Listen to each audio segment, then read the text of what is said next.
आइए शुरू करते हैं न्यूज पथ पर सफर और सबसे पहले आपको दिखाते हैं ऐसी तस्वीरें जिनका जिक्र सरेराह है। ये तस्वीरें सुर्खियों में भी है और सोशल मीडिया पर भी है। इनसे आपका बाखबर होना बेहद जरूरी है क्योंकि चौराहे पर इन्हीं की चर्चा है और चर्चा ब्रज में होली के हुरंगा उत्सव की भी है। देखिए।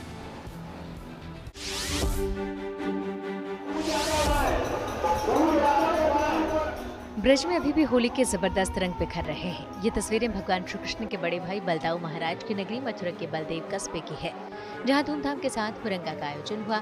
धुलेंडी के अगले दिन यहां हुरंगा की परंपरा निभाई जाती है, जिसे कोड़ामार होली भी कहते हैं। बलदेव स्थित दाऊजी मंदिर प्रांगण में आयोजित इस हुरंगे में आप देख सकते हैं कि किस तरह भाभियां देवरों के कपड़े फाड़ कर उसे कोड़ी की तरह उन पर बरसाती है। इसलिए इसे देवर भाभी होली भी कहा जाता है।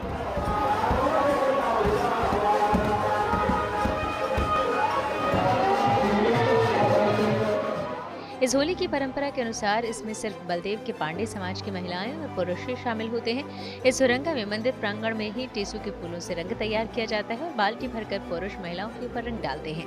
बदले में महिलाएं पुरुषों के कपड़े फाड़कर कोड़ा बरसाती हैं। उस हुरंगा का रंग देखकर देसी विदेशी सभी लोग मुग्ध नजर आए।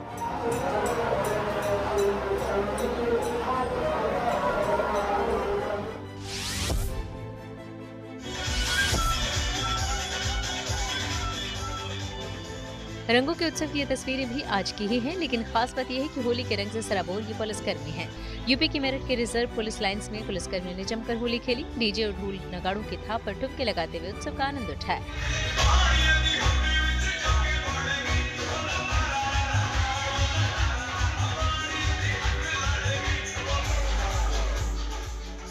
पुलिसकर्मियों की इस होली में एसएसपी भी शामिल हुए।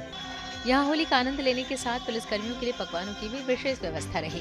दरअसल होली के दिन पुलिसकर्मी सुरक्षा की जिम्मेदारी निभाने में व्यस्त रहते हैं, इसलिए अगले दिन वो होली मनाते हैं।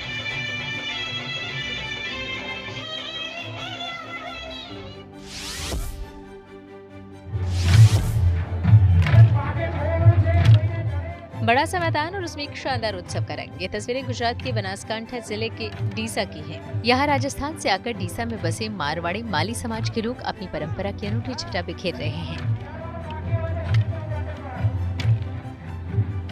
मारवाड़ी माली समाज के ये लोग धुलेटी के दिन यहाँ घूर और लूर नृत्य की परंपरा को निभाते हैं और ये उसी परंपरा की तस्वीरें हैं जिसमें महिला और पुरुष दोनों पूरे उत्साह के साथ मशगूल नजर आ रहे हैं। होली के अवसर पर पुरुष हाथों में डंडे लेकर घेर नृत्य करते हैं, जबकि महिलाएं पारंपरिक राजस्थानी भाग गीत गाते हुए दो समूहों में आमने सामने बढ़ते हुए लूर नृत्य प्रस्तुत करती हैं।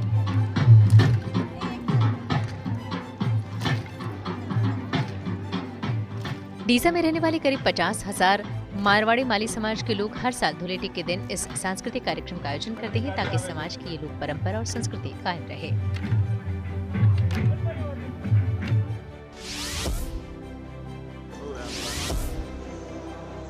ये देवी छटा पंजाब के अमृतसर के गोल्डन टेम्पल की है, जो होला मोहल्ला के पावन अवसर पर रोशनी से सराबोर नजर आया। सिख परंपरा में आस्था, शौर्य और सेवा के प्रतीक होला मोहल्ला के अवसर पर स्वर्ण मंदिर में दिव्य रंग बिखरे। फूलों और इत्र के खुशबू से पूरा सचखंड श्री दरबार साहिब महक उठा। यहाँ विशेष सजाई गई पालकी में विराजमान श्री गुरु ग्रंथ साहिब को सुखासन के लिए श्री अकाल तख्त साहिब ले जाया गया। इस दौरान संगत ने फूलों की वर्षा कर अपनी श्रद्धा प्रकट की और इत्र छिड़क कर वातावरण को और सुगंधित बना दिया। होला मोहल्ला सिख समुदाय के लोगों के लिए बड़ा त्योहार माना जाता है। इस दौरान मार्शल आर्ट, घुड़सवारी, कविता पाठ जैसे आयोजन होते हैं, जिसका मकसद सिख योद्धाओं की बहादुरी को सम्मान देना है। होली के दिन यहाँ बड़ी संख्या में श्रद्धालु पहुँचते हैं, जो यहाँ मत्था टेक कर प्रार्थना कर गुरु साहिब का आशीर्वाद लेते हैं।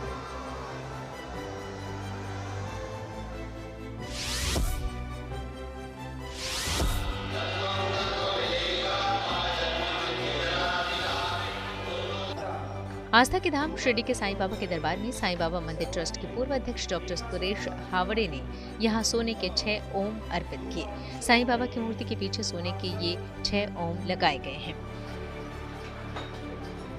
डॉक्टर सुरेश हावड़े के अर्पित किए गए इन ओम का वजन 309 ग्राम है, जिसकी कीमत 46 लाख रुपए है। शिरडी के साईं बाबा मंदिर ट्रस्ट के सीईओ गोरक्ष गाडिलकर ने इसके लिए डॉक्टर सुरेश हावड़े का सत्कार किया और सभी 6 ओम की विधिवत पूजा कर साईं बाबा की मूर्ति के पीछे से स्थापित की गई।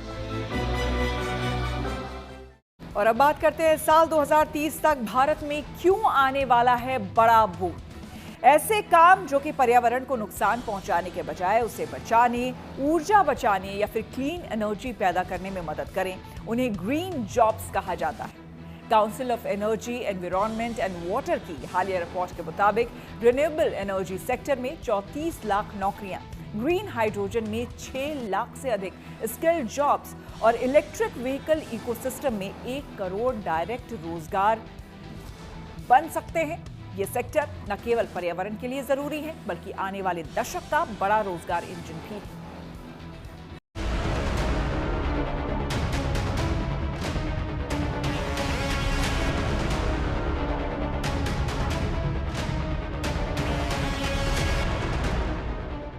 क्लाइमेट चेंज और पॉल्यूशन की बढ़ती चुनौती के बीच दुनिया भर में ग्रीन इकोनॉमी की ओर रुख तेजी से बढ़ रहा है।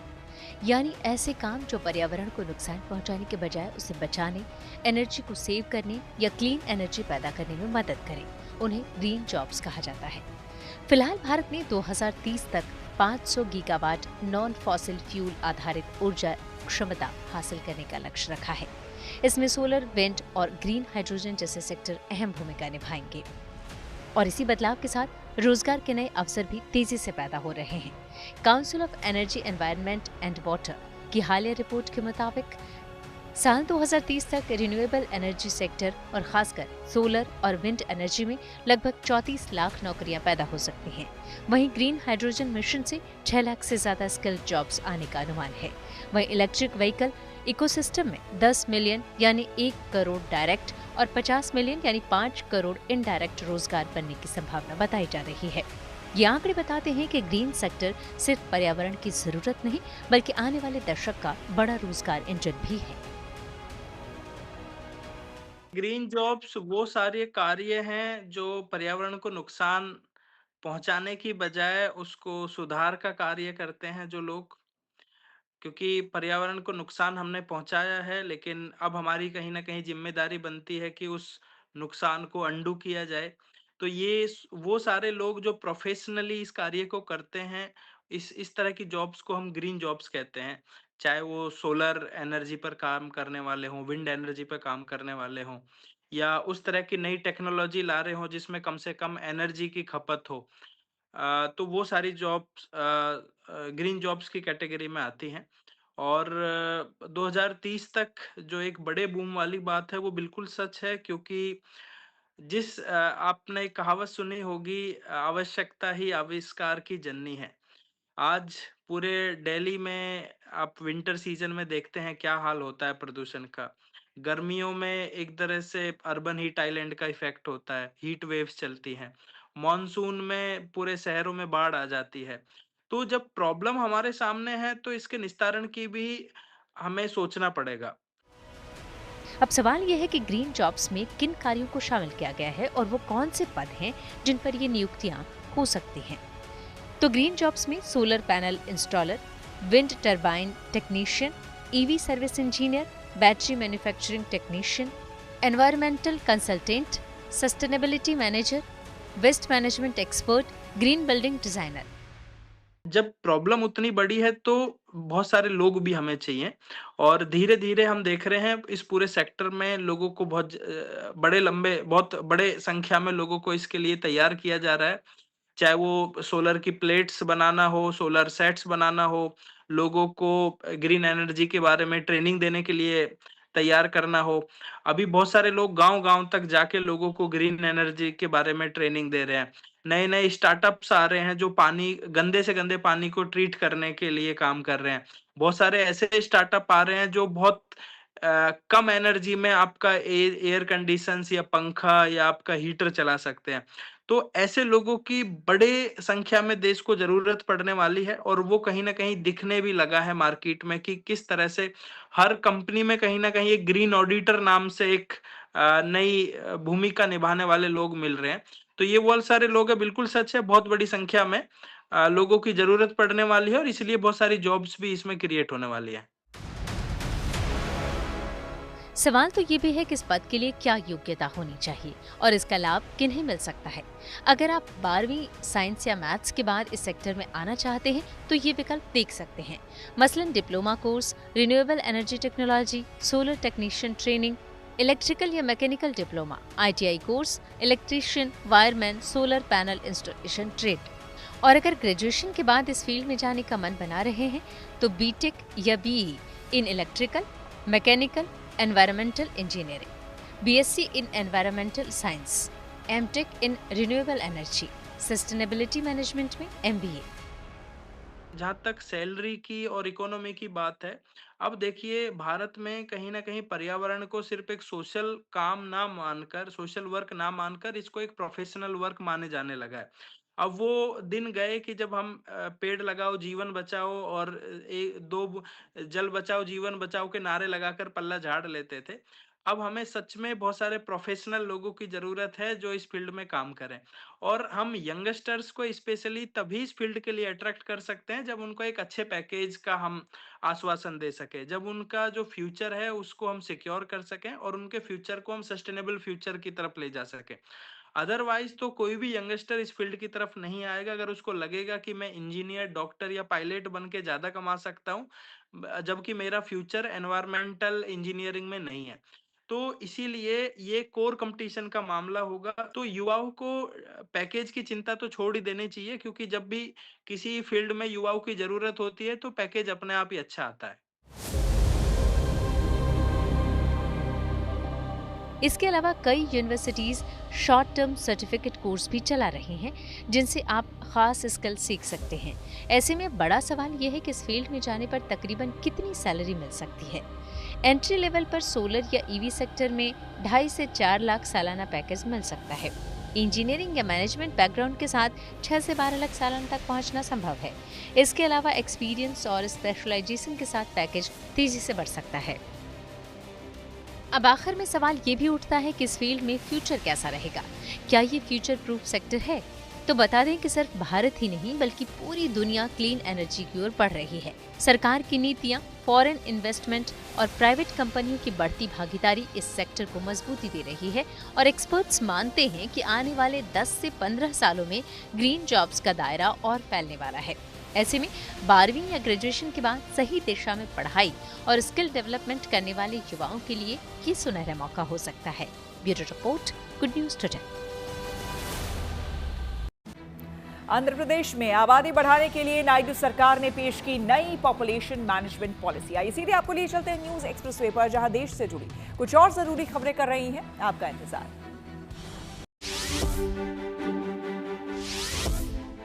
पीएम मोदी ने आज फिनलैंड के राष्ट्रपति अलेक्जेंडर स्टब के साथ द्विपक्षीय बैठक की। इस बैठक में दोनों देशों के बीच संबंधों को मजबूत करने पर चर्चा हुई। इस दौरान दोनों देशों के बीच कई MOU पर भी हस्ताक्षर किए गए। बैठक में डिजिटाइजेशन, 6G, क्लीन एनर्जी और क्वांटम कंप्यूटिंग में सहयोग पर जोर दिया गया। बैठक के बाद साझा प्रेस कॉन्फ्रेंस को संबोधित करते हुए पीएम मोदी ने कहा कि इन क्षेत्रों में आपसी सहयोग से न केवल तकनीक का विकास होगा बल्कि निवेश और व्यापार के नए रास्ते भी खुलेंगे।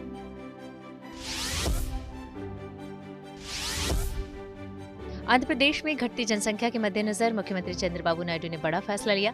सीएम ने आज विधानसभा में राज्य की प्रस्तावित पॉपुलेशन मैनेजमेंट पॉलिसी पेश की। इस पॉलिसी के तहत परिवार में दूसरा या तीसरा बच्चा पैदा होने पर डिलीवरी के समय 25,000 रुपए की धनराशि दी जाएगी। इस पॉलिसी को गेम चेंजर बताते हुए सीएम ने कहा कि राज्य की कुल प्रजनन दर वर्तमान में 1.5 है, जबकि डेमोग्राफिक बैलेंस बनाए रखने के लिए आदर्श स्तर 2.1 होना चाहिए। इससे भविष्य में वर्कफोर्स की कमी और लंबे समय तक आर्थिक चुनौतियां पैदा हो सकती हैं।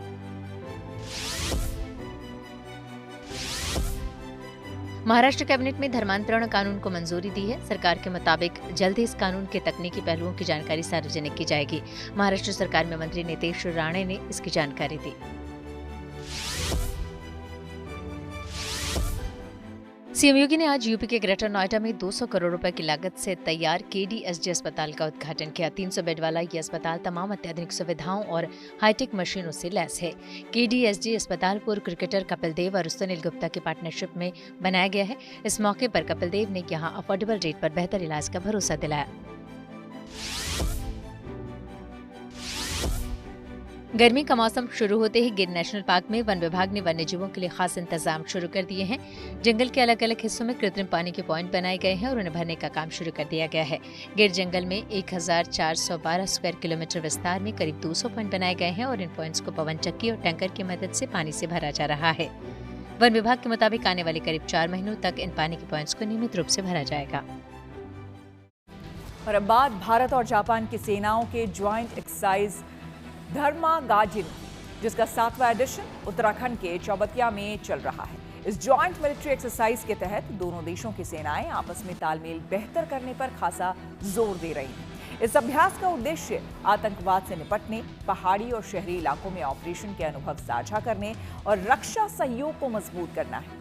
इस युद्धाभ्यास में साझा सुरक्षा चुनौतियों और वैश्विक आतंकवाद के उभरते खतरे के मद्देनजर भारतीय सेना और जापान फोर्स के बीच सैन्य सहयोग को और मजबूत किया जा रहा है। 2 हफ्ते तक चलने वाले इस अभ्यास में दोनों सेनाओं को एक दूसरे की काबिलियत परखने का मौका मिल रहा है।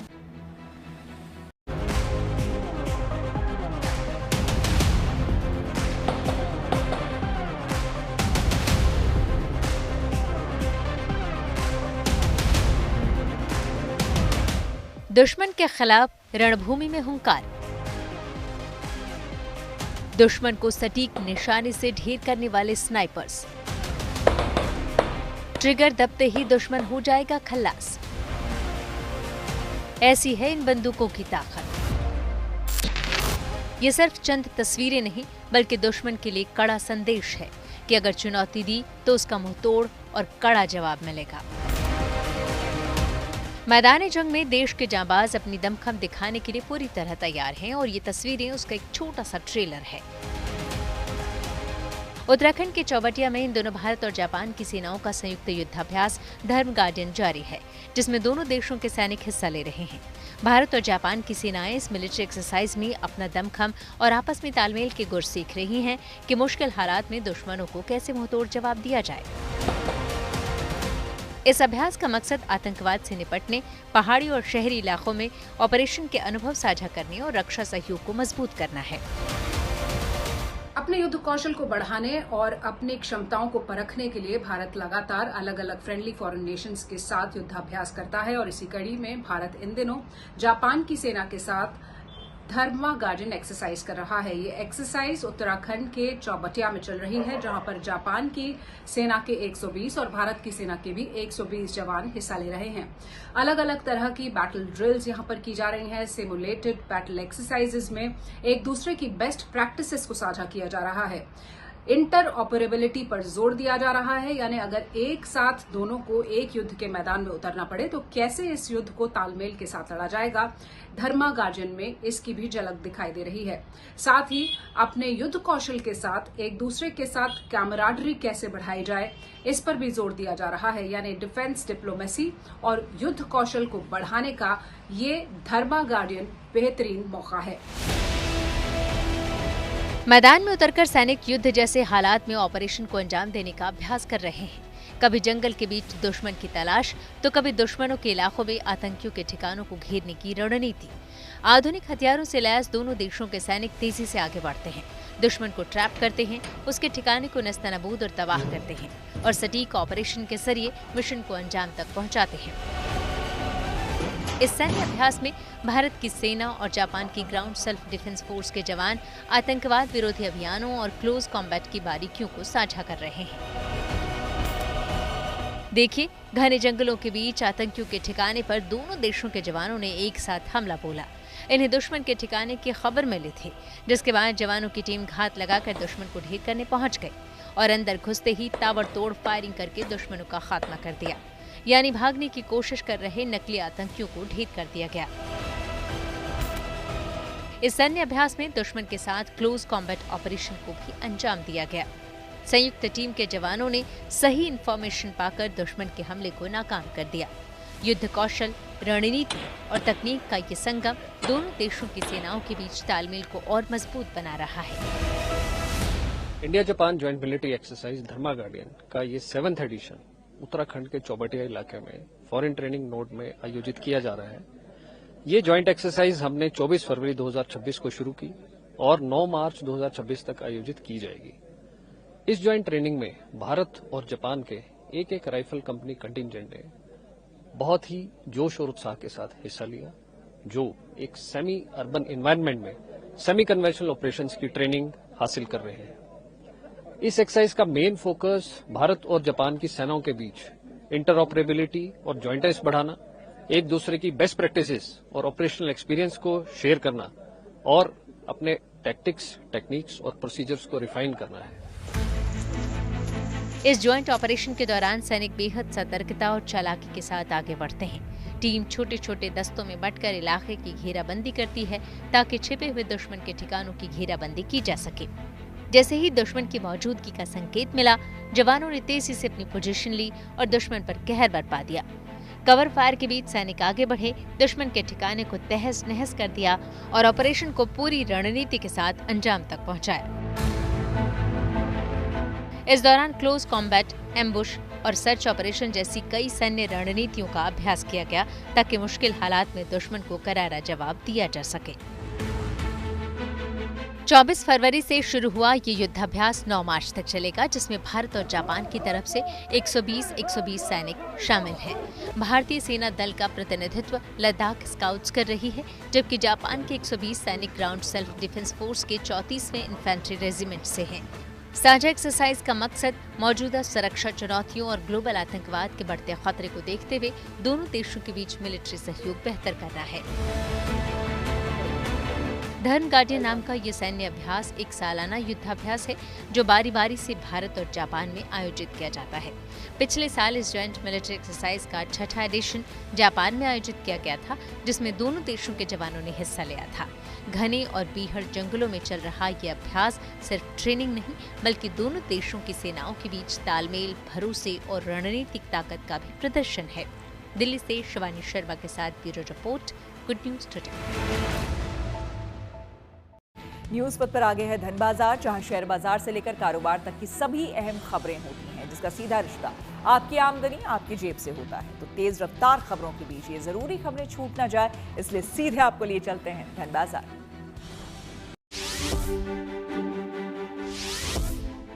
पिछले कुछ दिनों की लगातार गिरावट के बाद आज शेयर बाजार में जबरदस्त उछाल देखने को मिली। सेंसेक्स 900 अंकों पर चढ़कर 80,016 पर बंद हुआ।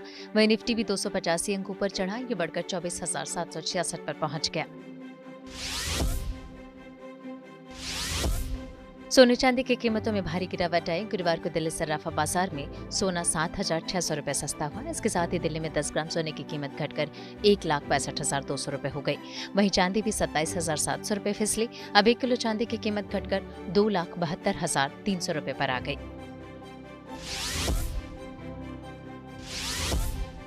डॉलर के मुकाबले रुपए को मजबूती मिली। गुरुवार को रुपया 45 पैसे ऊपर चढ़ा। इस तरह एक डॉलर के मुकाबले रुपए की कीमत 91 रुपए 60 पैसे हो गई।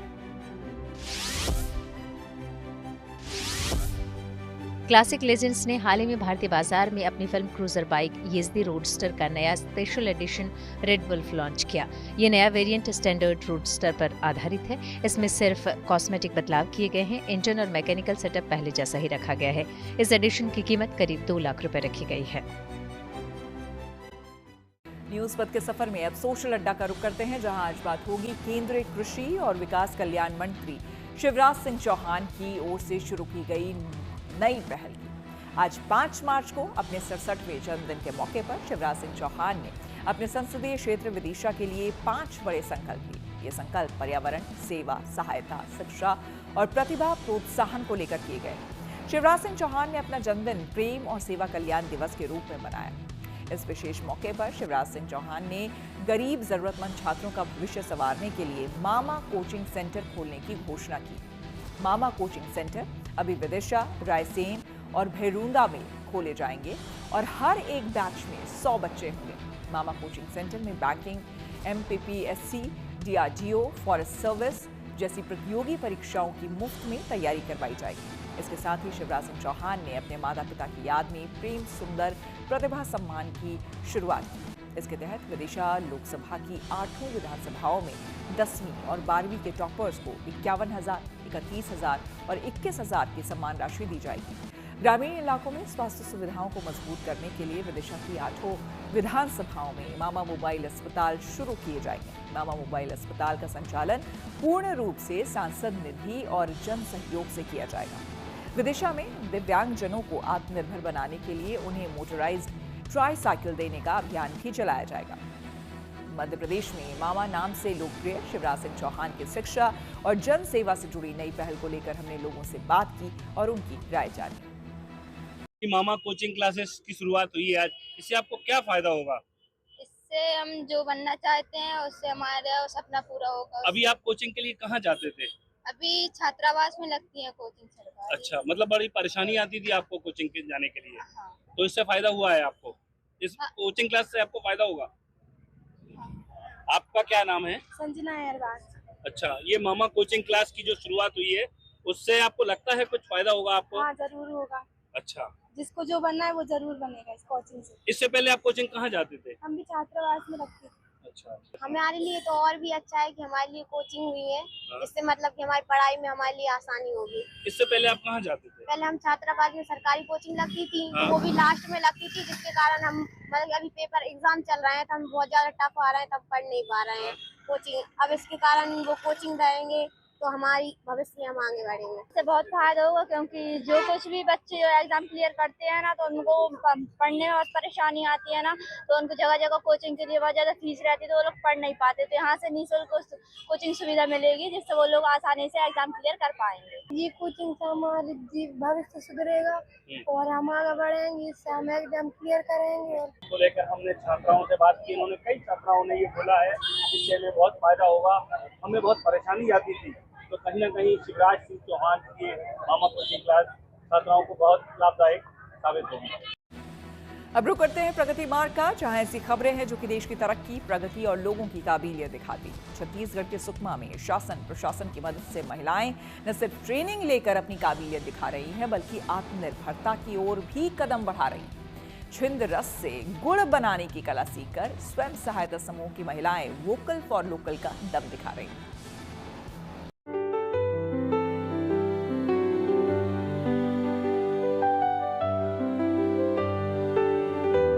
ये जो आप तस्वीर देख रहे हैं, ये छत्तीसगढ़ के ग्रामीण इलाकों की महिलाओं की तकदीर बदलने की कवायद से जुड़ी है। कभी जहां नक्सलियों की तूती बोलती थी, वहां अब महिलाएं बेखौफ होकर ऐसे काम करने में जुटी हुई हैं जिससे उनकी आर्थिक हालात भी बदल सके। सुकमा जिले के लिथिरास इलाके में स्वयं सहायता समूह से जुड़ी ये महिलाएं इन पेड़ों से रस इकट्ठा कर रही हैं। जंगली खजूर के इन पेड़ों को छिंद कहा जाता है और इसके रस से स्वयं सहायता समूह की ये महिलाएं शुद्ध और प्राकृतिक गुड़ तैयार करती हैं। ये पहल लोकल फॉर वोकल के जरिए आत्मनिर्भरता और आर्थिक विकास को बढ़ावा देकर इन महिलाओं के लिए एक नया अध्याय लिख रही है। अभी निरंतर जो है ट्रेनिंग दी गई है, ट्रेनिंग पार्टनर्स हमने बुला के उनको ऑन ग्राउंड जो हमारे हर जगह पे 2 से 3 स्व सहायता समूह के दीदियों को 20 से 30 दीदियों को ट्रेनिंग दिया है। और आपको मैं खुशी के साथ शेयर करूंगा कि कुछ दिन पहले मुझे भी वो गुड़ टेस्ट करने को मिला और वो बहुत ही अच्छा क्वालिटी का गुड़ जो है बनाई गई है। तो इस तरह की ट्रेनिंग से मुझे लगता है ये हमने अभी जो है माइनर लेवल पे शुरू किया, अब इसको जो हम लार्ज स्केल पे रेप्लिकेट करेंगे और भी दीदियों को जोड़ेंगे। छिंद के पेड़ के तने या फल से निकले मीठे रस को छानकर और उबालकर गाढ़ा करके पारंपरिक तरीके से गुड़ बनाया जाता है। इसके लिए महिलाओं को विशेष ट्रेनिंग उपलब्ध कराई गई है। ट्रेनर को बुलाए हैं दंतेवाड़ा से, वो आके छिंद पेड़ को कटिंग करने के लिए दिखाए और हम लोगों को सिखाए। फिर 10 दिन छोड़ने के लिए बोले, 10 दिन के बाद फिर कटिंग करने के लिए दिखाए। फिर उसके बाद रस निकालने के लिए, रस निकालते हैं, सूरज नहीं उगते सवेरे सवेरे निकाल के लाके चूल्हा में चढ़ाते हैं गंजी में डाल के। फिर वो पूरा कंप्लीट मोटा होने से ना उसको चम्मच के साथ घिस के ना उसको वाइट हो जाता है। वाइट कलर आने से ना कटोरिया, हमारे साइड दोनी बोलते हैं, पत्ता का बनाए जाते हैं, उसमें डालते हैं, वो पूरा जम जाता है। 10 दिन के लिए पेड़ को सूखने के लिए रखा जाता है ताकि रस ज्यादा निकले। तुरंत किया जाएगा तो अच्छा से नहीं बन पाएगा, इसलिए पेड़ को काटने के बाद कम से कम 10 दिन के लिए रख दिए। उसके बाद आए, फिर से नलकी लगा दिए। 1 दिन नलकी लगाने में 1 दिन लगता है। उसके बाद फिर अगले दिन में शाम के 6 बजे से 6 बजे हम जो रस निकालते हैं उस जगह में बाल्टी या कुछ लगा देते हैं। लगा देने के बाद पूरा 12 घंटा के लिए रहता है। अगले 6 बजे सुबह निकालने के बाद फिर हम लोग गुड़ बनाने के लिए प्रोसेस करते हैं। ट्रेनर ने महिलाओं को पूरी तरह से ट्रेंड किया है। पेड़ के किस हिस्से को छीलना है, कहाँ पर घड़ा या हांडी बांधनी है जिसमें छिंद रस इकट्ठा हो सके, फिर उसे कब उतारना है और कैसे बड़े से बर्तन में चूल्हे पर उबालना है और उसे छानकर गुड़ बनाना है। ये महिलाएं उन सब बातों को बारीकी से सीखकर गुड़ तैयार कर रही हैं। हमारे जो ग्रामीण अंचल के दीदियों के लिए एक आजीविका का बहुत अच्छा जो हम लोग को अवसर करवाए हैं। और जो है छिंद रस का गुड़ एकदम शुद्ध है और प्राकृतिक रूप से बनाया जाता है, इसका कोई साइड इफेक्ट नहीं है। और एक इससे दीदी लोग को रोजगार भी मिल जा रहा है। इसमें शासन का बहुत सपोर्ट मिला है। जो ट्रेनर है वो शासन ही हम लोग को उपलब्ध करवाए हैं और ये 4 से 5 दिन रह के यहाँ पे ट्रेनिंग दे के जाते हैं। जैसे पहले पेड़ काटने के लिए 3 दिन रुके थे, उसके बाद ट्रेनिंग देने के लिए गुड़ बनाने के लिए भी 3 दिन आके रुके थे। इस प्रकार से यहाँ पे सबको ट्रेनिंग दे के गए हैं। स्वसहायता सहायता समूह से जुड़ने के बाद हम लोग को एक आय का एक साधन मिला है। कहा जाए तो यहाँ पे जैसे पहले घर में ही रहते थे, मगर इसमें से छिंद रस का गुड़ बनाने से एक आय का बहुत अच्छा जरिया है। ये गुड़ का आमदनी भी बहुत अच्छा है।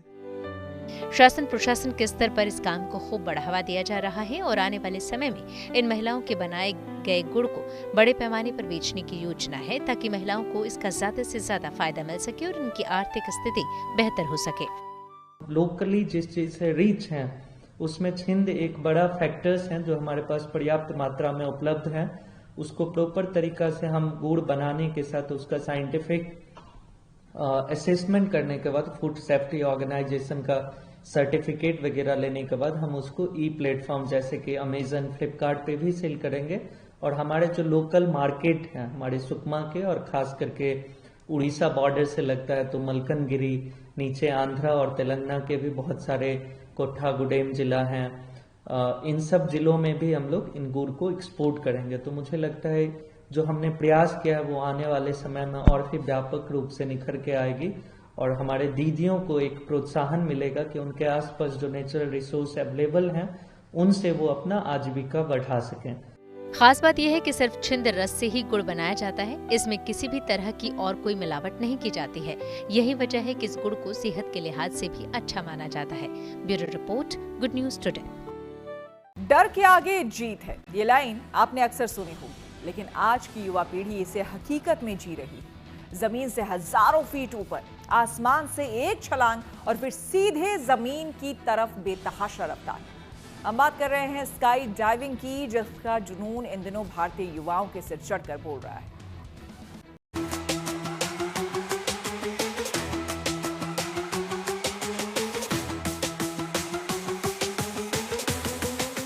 आसमान की ऊंचाइयों से परिंदे की तरह पंख फैलाकर गिरना, ये केवल एक खेल नहीं बल्कि डर पर जीत पाने का एक ऐसा अनुभव है जिसे शब्दों में बयान करना मुश्किल है।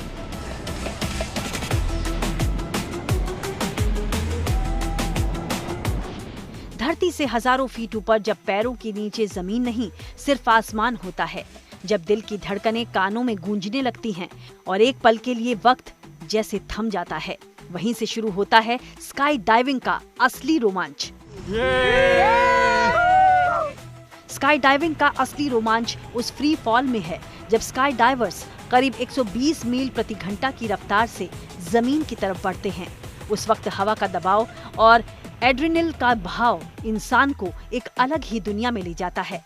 आज के युवाओं के लिए ये खुद को चुनौती देने और अपनी सीमाओं को परखने का सबसे शानदार जरिया बन चुका है।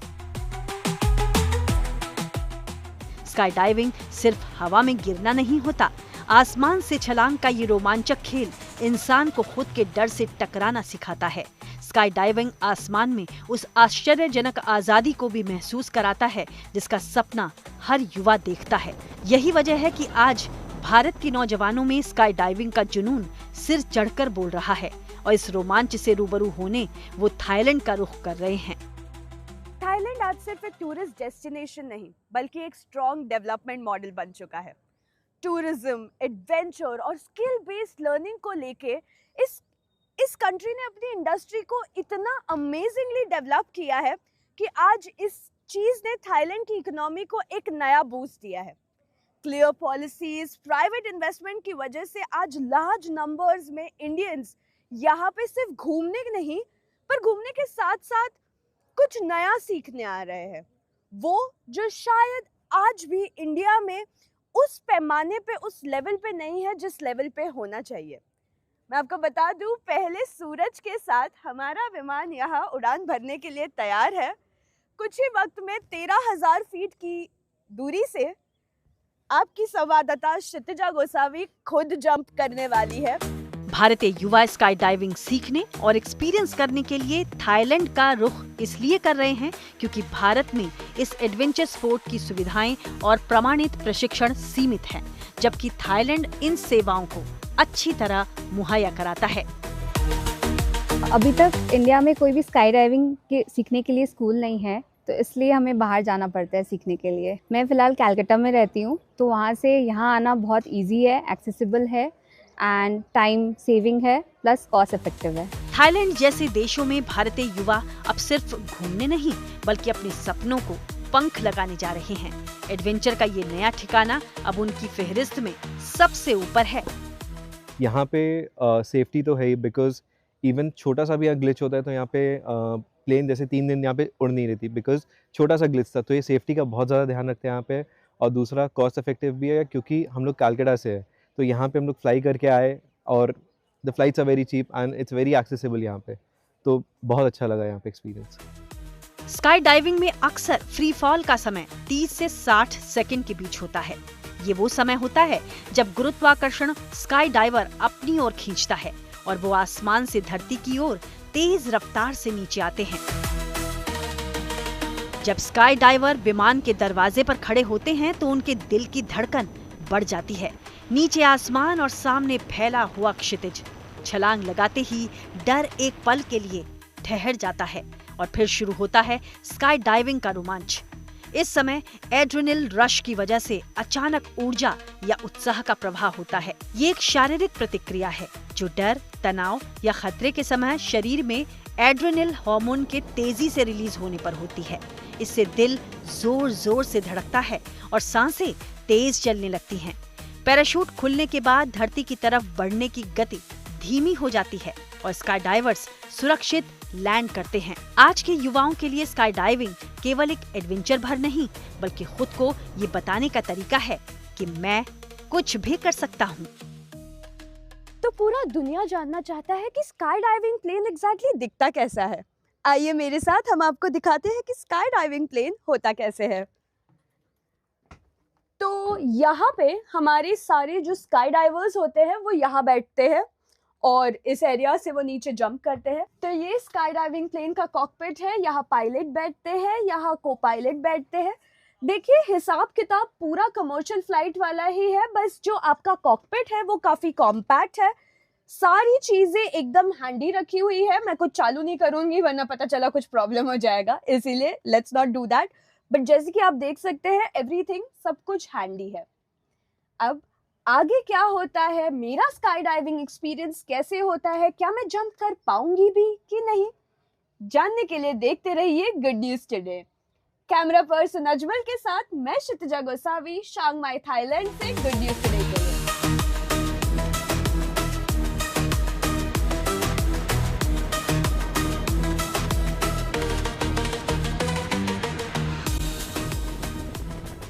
T20 वर्ल्ड कप के सेमीफाइनल में भारत ने इंग्लैंड के सामने रखा 254 रन का विशाल लक्ष्य। खेल जगत से जुड़ी ऐसी इंटरेस्टिंग खबरों को जानने के लिए आइए सीधे आपको लिए चले खेल चक्कर।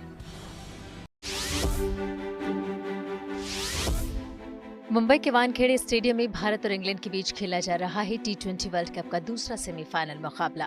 इंग्लैंड ने टॉस जीतकर पहले गेंदबाजी करने का फैसला लिया। मैदान पर बल्लेबाजी करने उतरी टीम इंडिया का पहला विकेट अभिषेक शर्मा के रूप में गिरा, लेकिन उसके बाद संजू सैमसन और ईशान किशन ने शानदार बल्लेबाजी करते हुए टीम को मजबूत स्थिति में पहुंचाया। दोनों ने मिलकर महज 8.3 ओवर में टीम का स्कोर 100 रन पर पहुंचा दिया।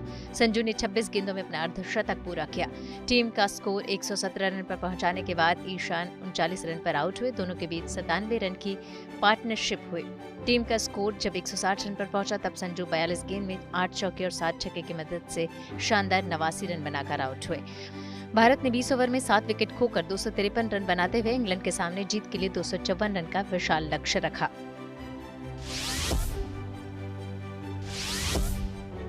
भारत और इंग्लैंड के बीच होने वाली T20 वर्ल्ड कप सेमीफाइनल मुकाबले को लेकर देश भर के क्रिकेट प्रेमियों में काफी एक्साइटमेंट देखी गई। जगह जगह पूजा अर्चना का सिलसिला चलता रहा। टीम इंडिया के फैंस ने हवन का भी आयोजन किया।